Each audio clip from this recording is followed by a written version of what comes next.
ओम सजात्म स्वरूप परम गुरु शुद्ध चैतन्य स्वामी ने नमः।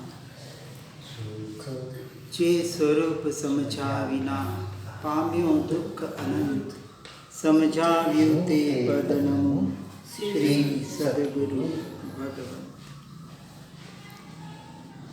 पत्रांक 133 को समझने का प्रयास कर रहे हैं। कल हमने देखा कि किस पर्वत की गुफा में जाना और होजल जाना यही रटन रहा करती है। बाहर के पर्वत की गुफा से अपने इस देह रूपी पर्वत की गुफा के भीतर जाने का यहाँ वास्तविक जो ओझल होने की बात बताई है, अपने आत्म स्वरूप में लीन होने की बात बताने का यहाँ प्रयास किया जा रहा है और यही रटन रहा करती है। इसलिए बार बार कृपालु देव वन जंगलों में जाकर, एकांत में जाकर निरंतर अपनी आत्मा में लीन रहने का पुरुषार्थ करते थे। तथापि बाहर से अमुक सांसारिक प्रवृत्ति करनी पड़ती है।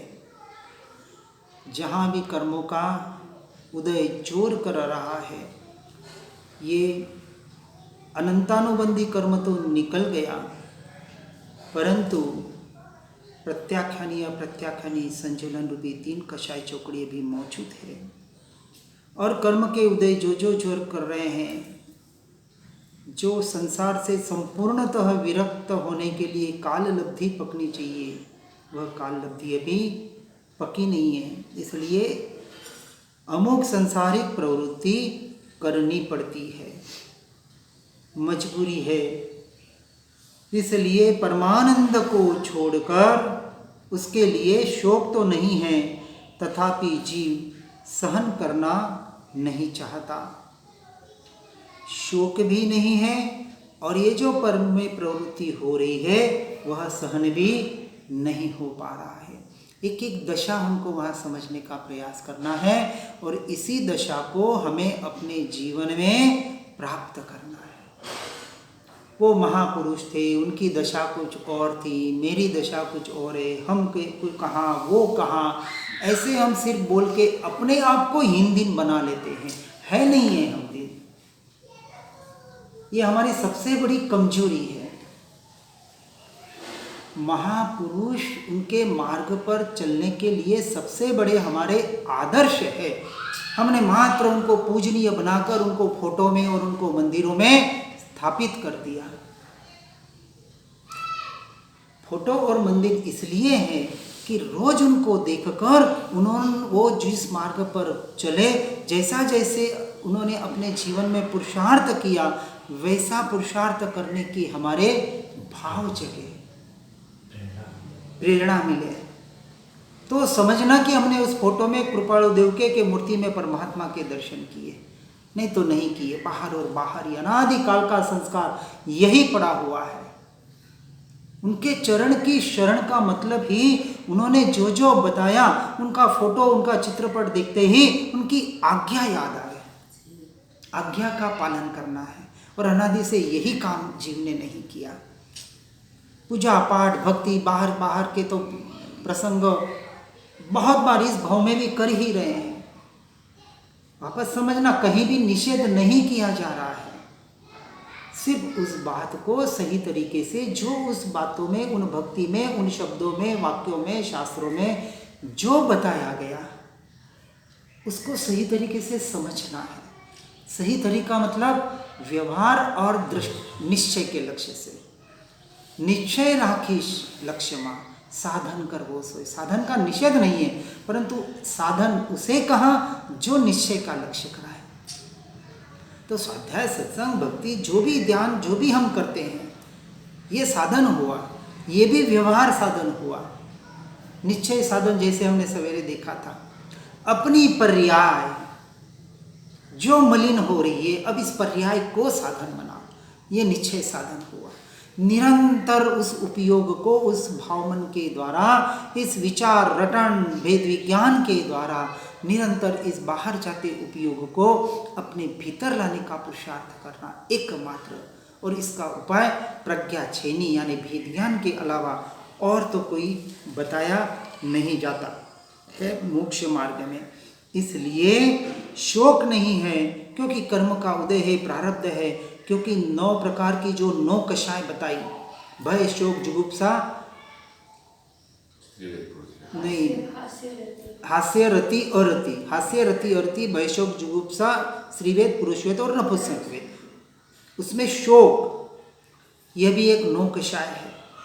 हंसना जोर जोर से किसी पे या किसी के लिए, ये भी 9 कषाय। इसलिए परमात्मा की मूर्ति कहीं भी या कृपालु देव की मूर्ति कहीं भी चित्रपट देख लेना, कहीं स्मित हास्य स्माइल प्लीज वाला फोटो नहीं है, होता ही नहीं है, क्योंकि मार्ग गंभीर है, रहस्यपूर्ण मार्ग है, हंसी मजाक का मनोरंजन का मार्ग नहीं है। इसलिए तो विरलों का मार्ग बताया, क्योंकि सबको मनोरंजन चाहिए, कुछ स्टोरी चाहिए, बाहर की कथा कहानियां चाहिए, टाइम पास करने के लिए कुछ पढ़ना सुनना लिखना, कुछ तो बताओ, कुछ क्रिया बताओ। अरे उनको कहीं कुछ नहीं, ठाले बैठे रहो और अपने में रहो, ये क्या क्रिया है क्या?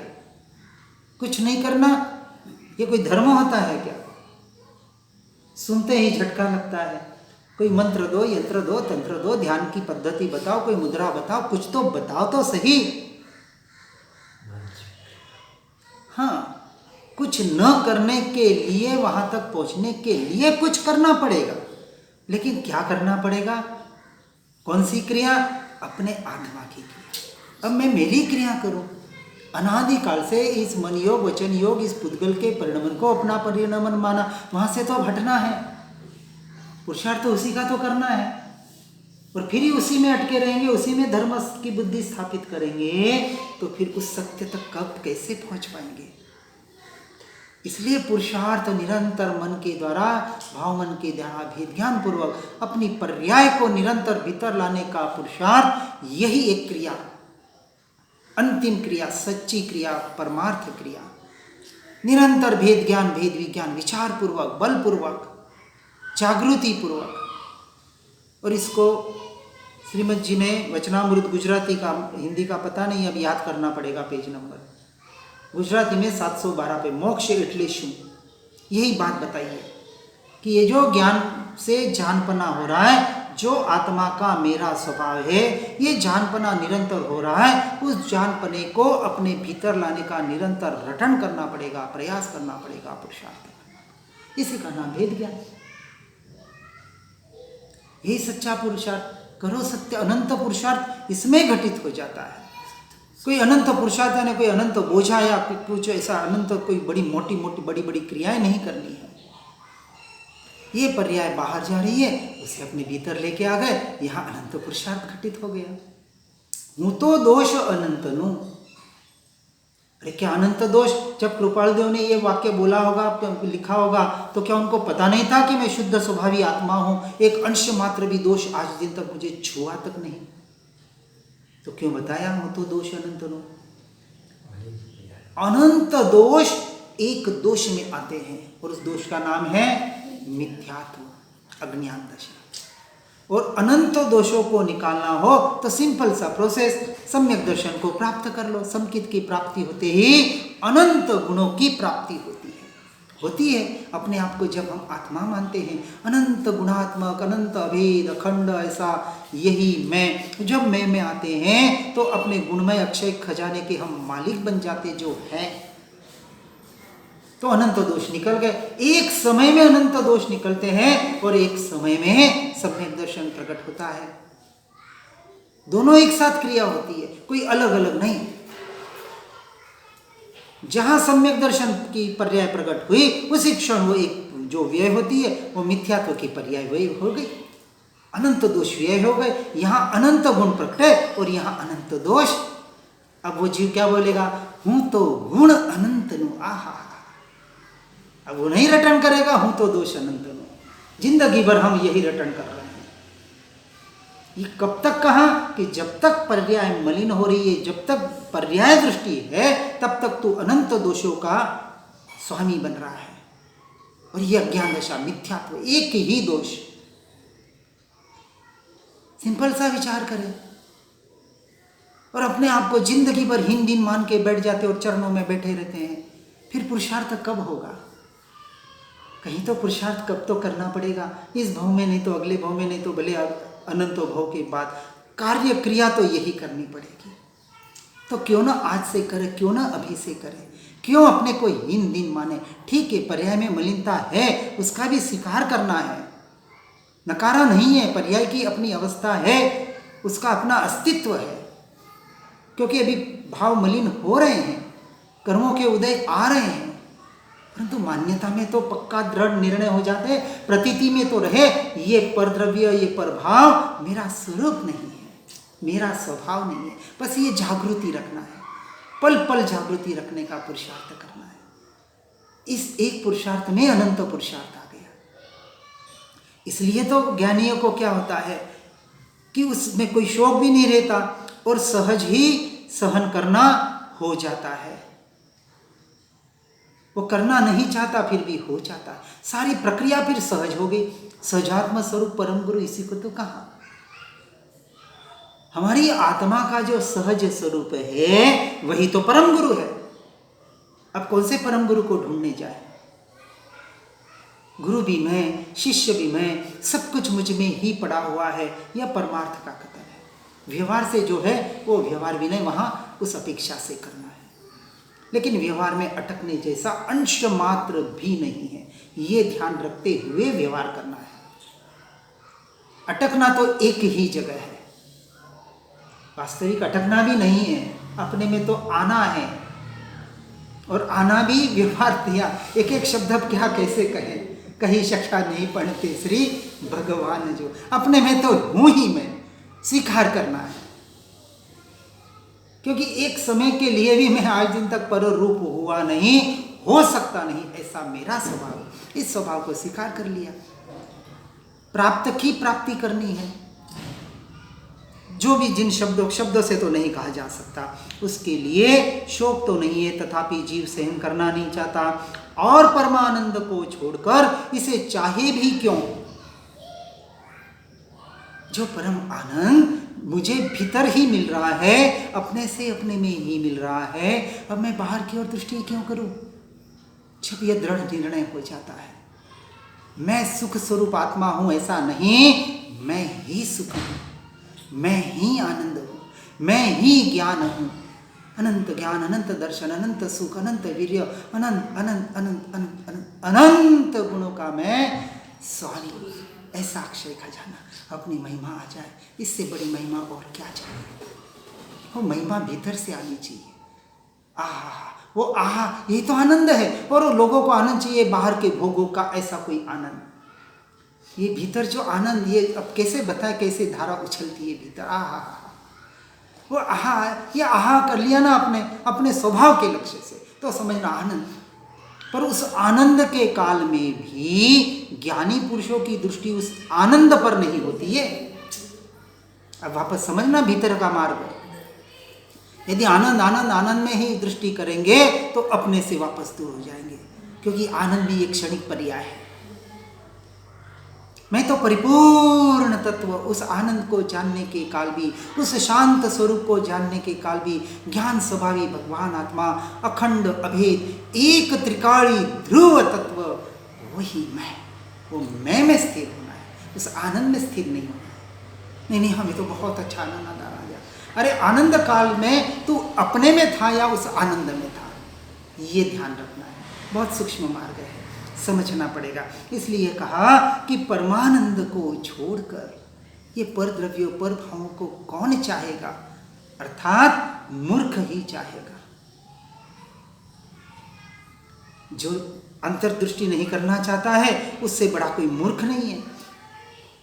सच्चा पागल बनना है, परमार्थ पागल बनना है, संसारी पागल नहीं। जीव कहना चाहिए तो पगला गया काम से, हमारे हाथ से निकल गया, ऐसा संसारियों को लगना चाहिए। तो आपको पकड़ने का प्रयास ही नहीं करेंगे। लेकिन हमने ही संसार को पकड़ रखा है, हमें किसी ने नहीं पकड़ रखा है। एक दृष्टांत आता है हमारे शास्त्रों में, महापुरुष का नाम याद नहीं, घर गए और बच्चे ने वो धागे, ऐसे धागे पाँव में बांध दिए कि चाहते तो एक क्षण में तोड़ सकते थे, एक सेकंड भी नहीं लग रहा था, लेकिन वो मोहनीय कर्म उदय में जब आता है तब अच्छे अच्छे को धूल चटा देता है, अच्छे अच्छे को। बहुत सावधान, इसलिए सुबह अपन ने देखा सम्यक दर्शन में, सावधानी पूर्वक क्षण क्षण पल पल में सावधान। और कौन सी सावधानी? कि मेरा उपयोग पर द्रव्य और पर भाव में एकत्व न कर ले तो जल्द से जल्द वहां से छूट के अपने में आने का पुरुषार्थ। इसलिए का परमानंद को छोड़कर इसे चाहे भी क्यों। और इसी कारण से ज्योतिष आदि की और अभी चित्त नहीं है। शतावधानी हो गए थे, ज्योतिष विद्या सब आ गई थी, दूसरे का भविष्य जानने लग गए थे। अब वो ही काम करते बैठते तो 5-10 हजार 50 हजार की भीड़ इकट्ठा कर सकते थे,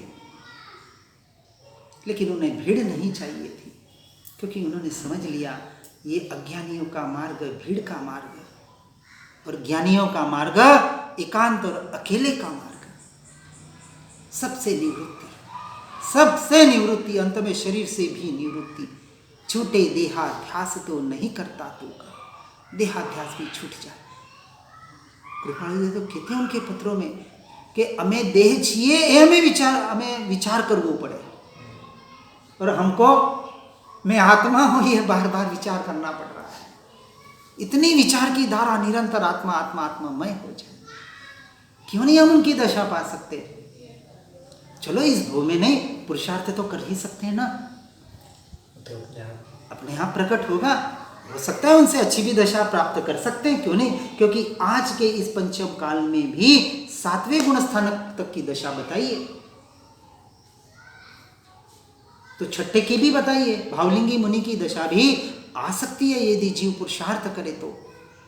अभी तो ये शरीर वज्र ऋषभ नारा सहनन शरीर मिलेगा तब देखेंगे, अरे वो मिलेगा तब तक इंतजार करते रहोगे, और मिलेगा पुण्य के उदय से, क्यों नहीं मिलेगा? जिस भाव में मोक्ष होना होगा वैसा शरीर भी मिलेगा, वैसे निमित्त भी मिलेंगे, वैसी दीक्षा भी आएगी, सब कुछ अपने आप आएगा, आपको कुछ नहीं करना पड़ेगा। उस वक्त आप कर्तृत्व बुद्धि से बहुत दूर होंगे, उन क्रियाओं से, उन कर्तृत्व बुद्धि से, पर परिणमन से। आप यहाँ से ऐसे संस्कार हम लेके जाएंगे उस भाव में, और उन्हीं संस्कारों को तो दृढ़ करना है हमें। आज जितने हो उतने तो कर सकते हैं, जितना पुरुषार्थ हो उतना। इसलिए ऐसे परमानंद को छोड़कर नहीं जाना है, और इसी कारण से ज्योतिष आदि की ओर अभी चित्त नहीं है। चाहे जैसे भविष्य ज्ञान अथवा सिद्धियों की भी इच्छा नहीं है, तथा उनका उपयोग करने में उदासीनता ही रहती है। अब विचार करें, साधना कर रहे हैं और रिद्धि सिद्धियां आ जाए, प्रकट हो जाए, हमें तो कुछ थोड़ी सी वचन सिद्धि, कुछ मन सिद्धि, कुछ ऐसा ऐसा हो जाता है, अपने आप को क्या और क्या नहीं मान लेते हैं।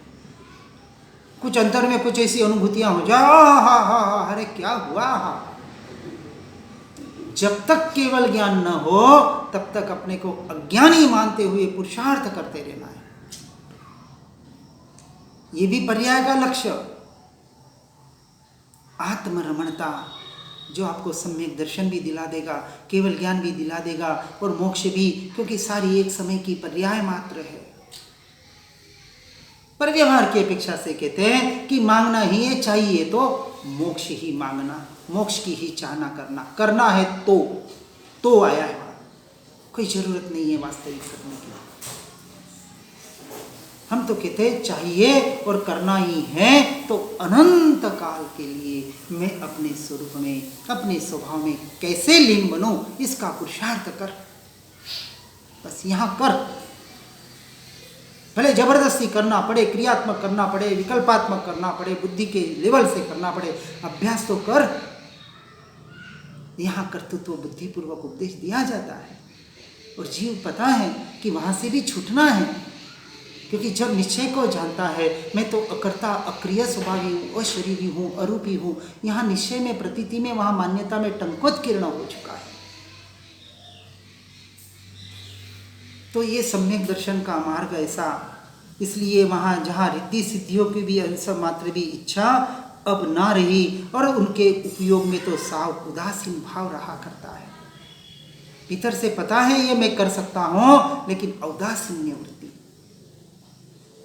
और जिन जीवों को ऐसे रिद्धि सिद्धियों के प्रति जो अपने मान सम्मान को बढ़ा सकता है, उनके प्रति औदासीन्य वृत्ति रहे, तो इन बाहर के तुच्छ पद प्रतिष्ठाओं में, संसार की प्रवृत्तियों में क्या जा सकता है?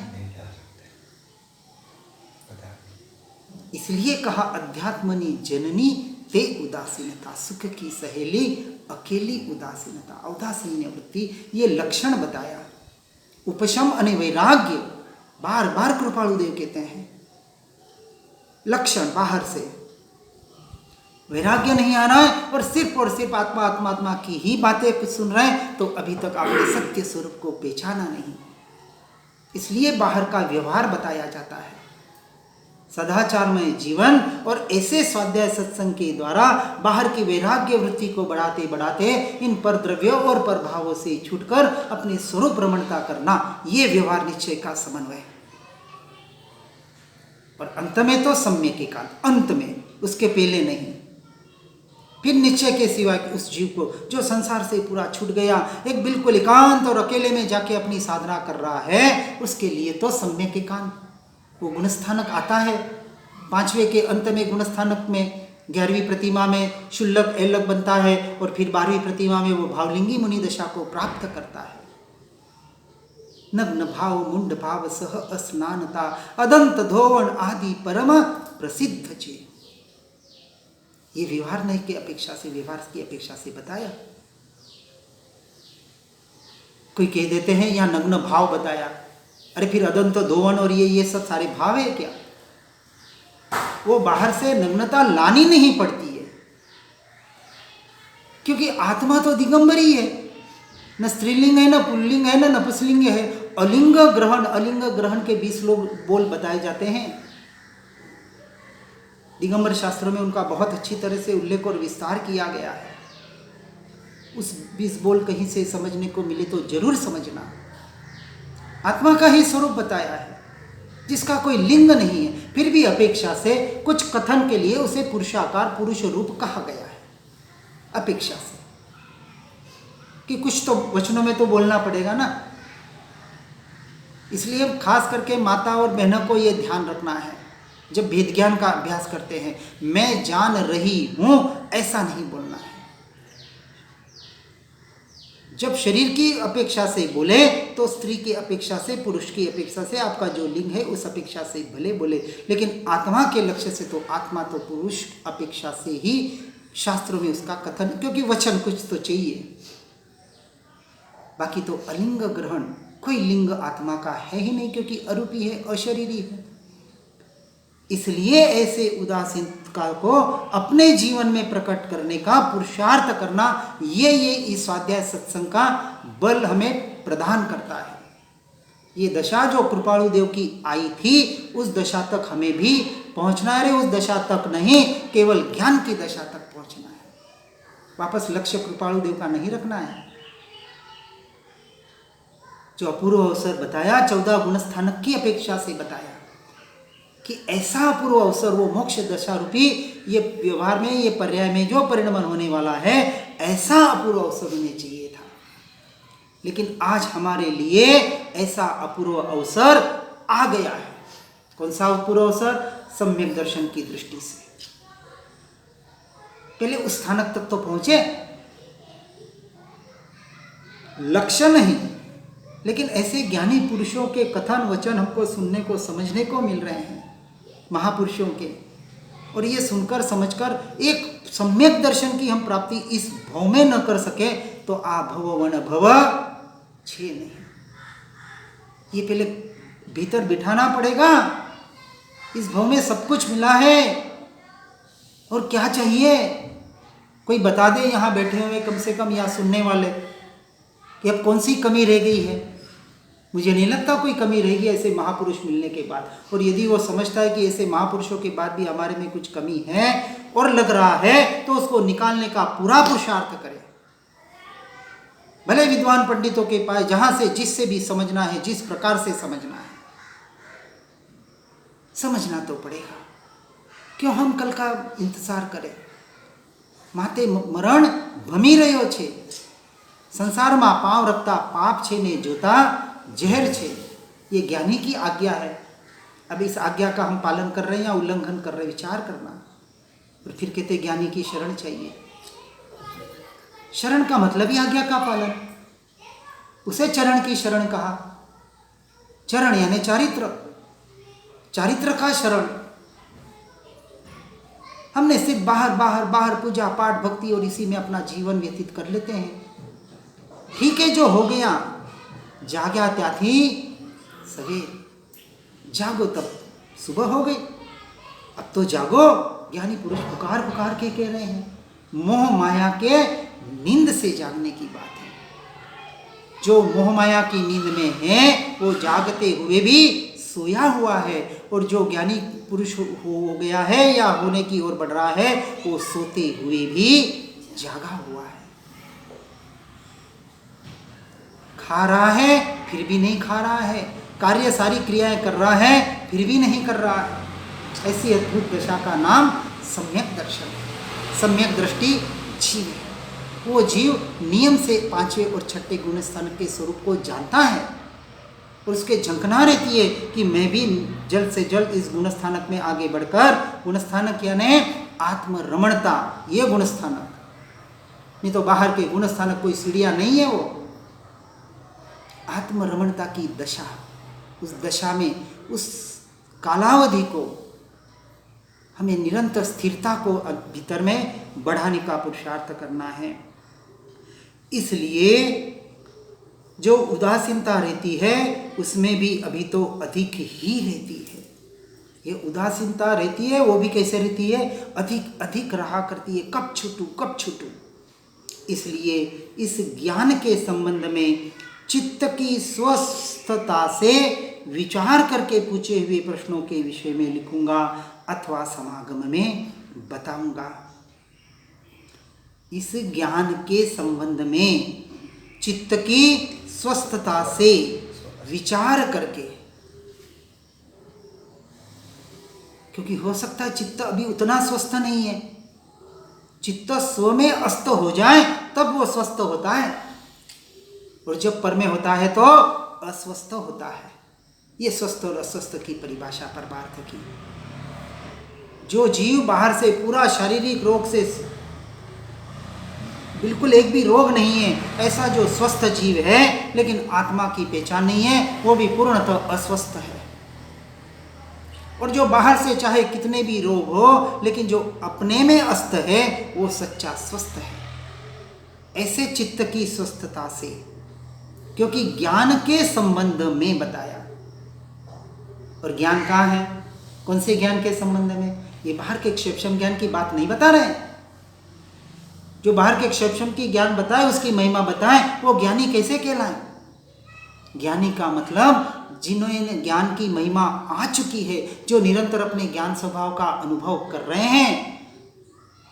तो ज्ञान स्वभाव का अनुभव करने वाले जिस मार्ग से उन्होंने ज्ञान स्वभाव का अनुभव किया वही मार्ग बताएंगे कि हे जीव, अपने ज्ञान को, अपने ज्ञान की इस पर्याय को, इस जानन रूप पर्याय को, इस ज्ञाता दृष्टा भाव को अपने द्रव्य पर करने का पुरुषार्थ कर. उपदेश वही दिया जाएगा और यही सच्चा मोक्ष मार्ग का उपदेश है. व्यवहार में कैसे रखना, पति पत्नी के साथ कैसे रहना, सदाचारमय जीवन कैसे जीना, ये तो बचपन से हम सुनते आ रहे हैं. होना चाहिए, जरूरी है.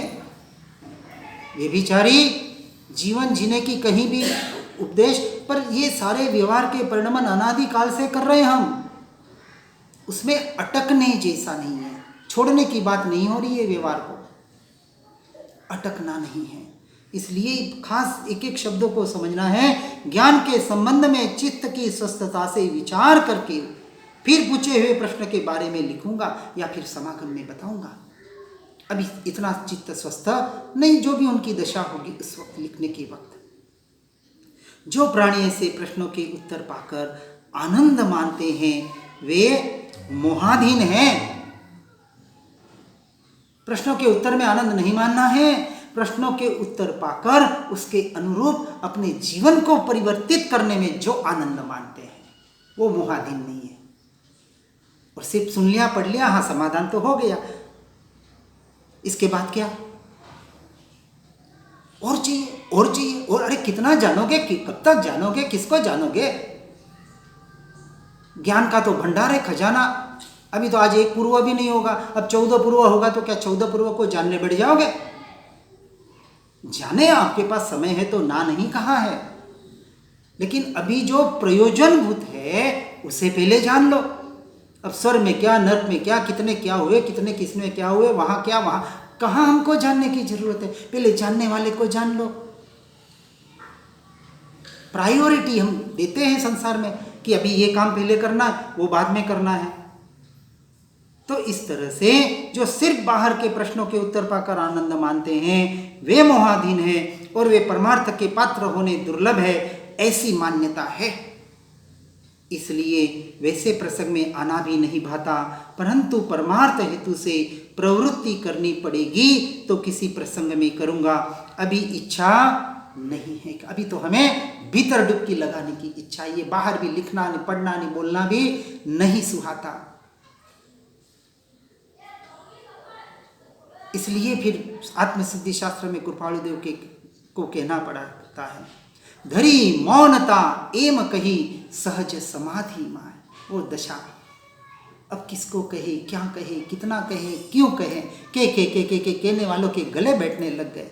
सुधरने वाले जो को सुधरना है वो सुधरते रहेंगे।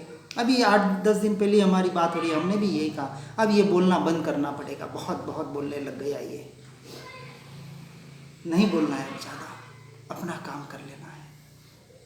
वैसे 3 साल एकांत में रह के ही काम किया था, करीबन 3 साल मौन ही था एक अपेक्षा से, क्योंकि जब वाणी निकली थी सिर्फ और सिर्फ परमार्थ की ही वाणी में निकली थी 99%। अब विचारों का तो नहीं कहूँगा, क्योंकि अभी उस पर उतना कंट्रोल नहीं हो पाता है और कंट्रोल करना भी नहीं है। वो उदयागित भाव आते, विचार विकल्प सब ये बाहर का परिणमन, ये मान्यता में टंकोर हो गया ना, ये मेरा स्वरूप है ही नहीं है। अब जो भटकना है तो भटके, बाहर वाणी जो निकलनी है वो निकले, एना थी मारे शू, मुझे इससे कोई लेना देना नहीं है। सारे पुद्गल के परिणमन, उदयागत भाव, औदयिक भाव और औदयिक भाव, ये सारे भाव भी 5 प्रकार के जो भाव बताए, उपशमिक, औदयिक, उपशमिक, शायिक, शायुपशमिक और परम पारायणिक भाव। मैं तो इन भावों से भी तो परे हूं, भावों को भी समझाने के लिए बताया गया। मुझ में तो भावों का ही अभाव है। करी अभाव भव, भाव सब सहज भाव निज पाए, है ना नित्य क्रम में दूसरे पद में। तो इस प्रकार से अब वह भी इच्छा नहीं है। आपका समागम अधिकता से चाहता हूँ, उपाधि में यह एक अच्छी विश्रांति है, कुशलता है, चाहता हूँ विशेष रायचंद के प्रणाम। सुनकर समझकर अपने जीवन को निरंतर परिणमित करने का पुरुषार्थ करे। इसी भावना के साथ जिनाज्ञा विरुद्ध कुछ भी कहने में आया हो तो मिच्छामि दुक्कडम। सुख धाम अनंत सुशांत चहि, दिन रात रहे तद ध्यान महि, पर शांति अनंत सुधामय जे, प्रणमु पद ते